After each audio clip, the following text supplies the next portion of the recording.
மணித்தேரே உனக்காக வடம் போடவா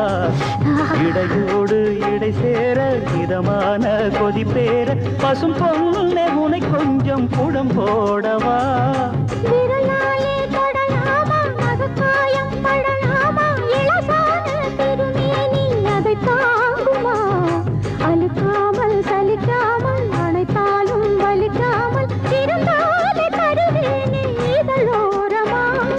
காயம் படக்கூடும் வேகம் பிறக்க